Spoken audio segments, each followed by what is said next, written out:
I'm gonna give it to you raw and uncut. I'm incarcerated for murder. It was an incident that took place on Valentine's Day, 1996. Started off at the Handsome Down Park in Pacoima, California. All right, so first and foremost, brother, if you can give us your name, where you're from, and how long you've been down. My name is Dwayne Lucas. I'm from Pacoima, California, and I've been down 28 years this October 18th.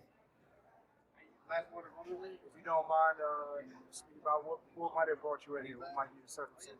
My circumstances that brought me to prison was highly influenced from the negative lifestyles of gang activities and, gang life, and that was more attractive to me than, going the legit way, I would say, doing the 9 to 5 and the quick money, the quick hustling, the cars, the girls, the flashy stuff that got my attention, and so that's what kind of like had me straddled and drew down that path even more, as following up behind the big brothers, wanting to be like them, and I had one in particular who I really followed up behind, who I wanted to be like, and I emulated a lot, and that emulation of that lifestyle is why I'm here. So, question for you. Now, like you said, you had somebody that came up behind that you emulated. Did they force that lifestyle upon you, or was it more so just you seeing them and just wanting to be like them? Or did they try to steer you away from it at all? Well, it was me being born and raised first and foremost, so it was right next door. We're in an apartment complex, so it's like it's right there. All the drama is right there, and I stayed right where all the action was at.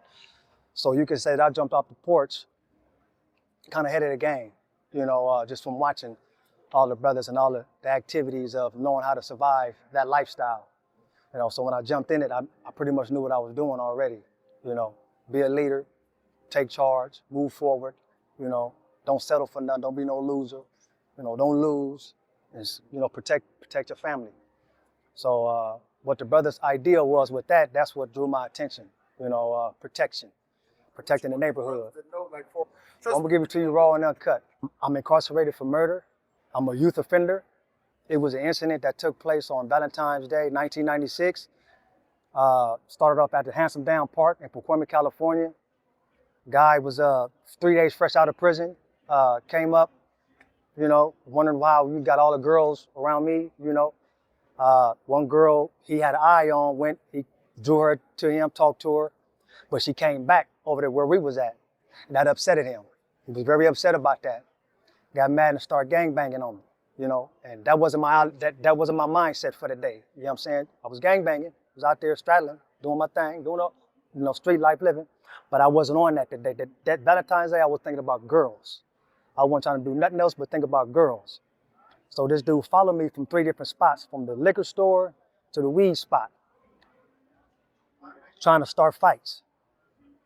And it almost happened a couple of times, right? Because I'm not about to turn down no fate. I'm not about to let you just, hurt, harm me or kill me or my friend that's, right here with me. That's not supposed to happen with me. My thought process at the time, you know what I mean? So it wasn't nothing forced. It was something that I choose to do as far as the lifestyle that was around me, what was normal around me. And that was normal, picking up a gun for protection, fighting for protection, fighting for your life for protection. That was just something that I, chose to do at that time, but it wasn't nothing that I intended to do that day. It was nothing, no harm that I wanted to cause anybody on Valentine's Day. I was trying to love and be loved that day. When I talk to guys on the outside who are still living that life, right, it seems like there's no convincing them to stop living that life. I understand. When we talk to guys on the inside, it's always in reflection where they're like, man, I've learned my lesson. That wasn't what I should have been doing. I've changed my life. But it seems like it takes coming in here to change that mentality. Is there anything that you could share with the youth that's out there right now who are gravitating towards that life to get them to change that mentality before they have to come in here to change that mentality? For sure. In my older age, I resorted to the go-get tools, getting out by going in, right? So, when you go in, your thoughts go in and self-reflect, go in to yourself and really search self you'll be able to deal with, sort out issues and problems that you've never dealt with before and see them, bring them to the light and deal with them.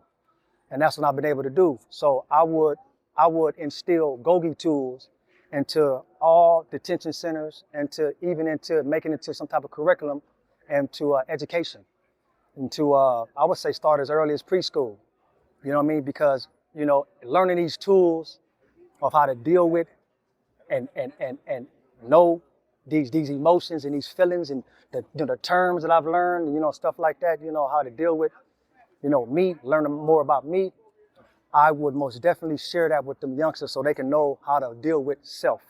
So they can learn and know and love self first and foremost. So that way they can know how to treat other people.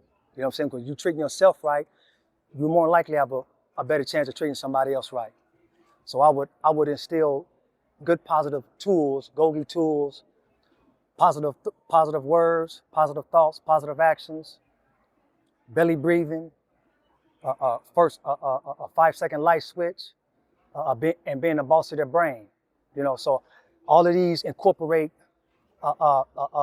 tools to have you center yourself, think about self, and make better decisions for yourself. So if I could have a word out to the youngsters, I will most definitely tell them youngsters, love yourself, and don't follow behind negativity's footsteps. Create a different path, a positive, do the right thing, it feels good.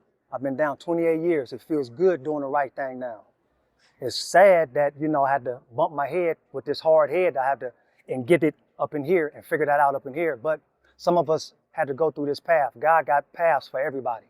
And this was his path for me. He got me alive for this reason, for my testimony, to be able to give back and be able to pull one of them little youngsters, somebody, up out of whatever little negative world they in. And I'm passionate about that. Absolutely. Appreciate that. Like I asked everybody else, I was like kind of like the theme today. What's your favorite? What's one of your favorite, most prized childhood memories? Oh, that's easy. I would say in about 1985, maybe. I'd have been about 8 years old. First Christmas, been hearing about it, seeing it on TVs, Christmas, you know, the presents, and, you know, seeing certain families on TV, you know, getting up at, parents waking them up 12 o'clock at night, you know what I'm saying? So that was already in my, you know, in my heart, in my mind, when seeing it from watching TV shows. And when my granny did that for me, it made my world. My first CD she brought me was New Edition. And the second one was Bobby Brown, Tenderoni.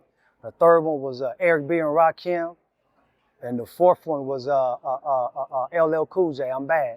So all of these CDs, well, not CDs back then, tapes back then, got me to get out of a zone to be able to just start thinking, you know, broadening my mind, you know. So, but during that time was the best time that I can ever remember, man. That made me feel like a kid, made me hopeful, made me believe in stuff, you know.